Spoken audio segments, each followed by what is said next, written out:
Lanka is an ancient land and one that has many facets, not least a historical dimension, as is evident in the monumental writing of the sage Valmiki in his epic Ramayana, which has much to do with this island, its magnificent spaces and places. There are many places of interest in Sri Lanka which are associated with this legend. It is also said that there are 50 sites in Lanka scattered over the length and breadth of the island that are associated with the Ramayana. The Ramayana epic declares that Lord Rama's army crossed the ocean and came to Lanka via Ramasetu, a bridge built by Lord Rama using Nala and Neel as architects, and his Vanara or monkey forces.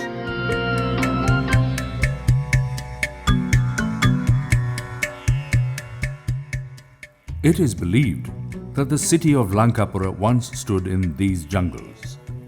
Sita Kotua means Sita's court. According to the local legend, Sita was kept in captivity in a mansion here. Another location is the Sita Amman temple, which stands beside a stream where Sita bathed when in captivity.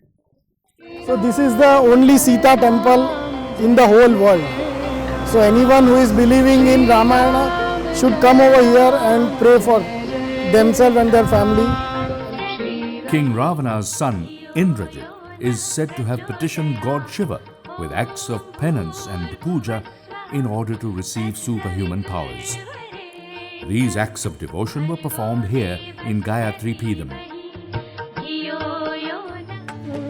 It is believed that Hanumanji was searching for Sita from across these hills of Rambuda.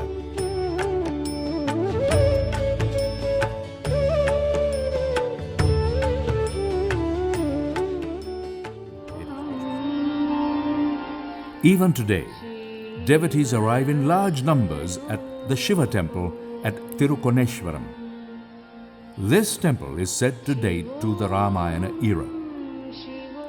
It is said that Tirukoneshwaram was built by the sage Agastya on the instructions of God Shiva, who was impressed by the devotion of King Ravana. I believe that Kanya is the place where King Ravana carried out the last rites for his mother. When he was not able to find water to perform his rites, the anguished monarch pierced the ground with his trident 7 times, and water began gushing out. The legend says that the heat of his anger influenced the temperature of the water in these 7 wells, which, during the decisive war, both Lord Rama and Lakshmana, his trusted lieutenant, were rendered unconscious. In order to resuscitate them, Hanumanji was instructed to fetch the life-saving herbs Sanjeevani from the Himalayan range. Hanumanji was supposed to have been unable to locate the specific herb and opted to lift part of the Himalayan massif and hurl it over here, and it landed in 5 places in Sri Lanka. Rumasala in Gaul is one of them. Curiously, many of the plants found in Rumasala are of Himalayan origin and remain untraceable anywhere else in Sri Lanka. Devundara hosted an ancient Shiva temple called Chandrasegareshwaram, later destroyed by the Portuguese in the 16th century. It is believed this area too was associated with the Ramayana. Part of the battle between the 2 armies of Lord Rama and King Ravana are thought to have been in Devundara, and some of the artifacts are claimed to be from that time and stored in the upper repository of the temple at the Devundara Buddhist temple in the south. After the victory over King Ravana, Lord Ram is said to have entertained doubts as to whether he should return home with his consort and decided to submit her to the Agni test. A pyre was built and Sita was eager to prove her innocence and virtue by agreeing to the test by fire. The fire deity Agni is said to have intervened and delivered Sita unharmed. This marked a validation of an oath of purity. Following victory in battle, Lord Ram is said to have travelled using an airborne craft belonging to the vanquished King Ravana and arrived at Muneswaram on his way back to Ayodhya. This temple is located on the northwest coast of Sri Lanka. Lord Ram appealed to God Shiva, who was the guardian deity at Muneswaram, to relieve him of the pain of heart and the fear that he was being followed by a nemesis.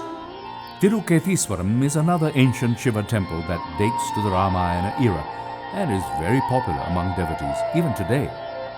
Here the belief is that Lord Rama prayed to God Shiva to be rid of the Brahmahasti dosha after killing King Ravana.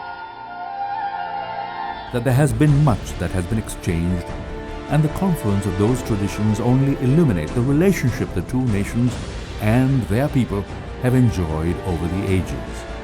Establishing and building on those relationships is for the benefit of all, and how wonderful to be able to visit and comprehend for oneself the evidence of Lanka's past with the present continent of India.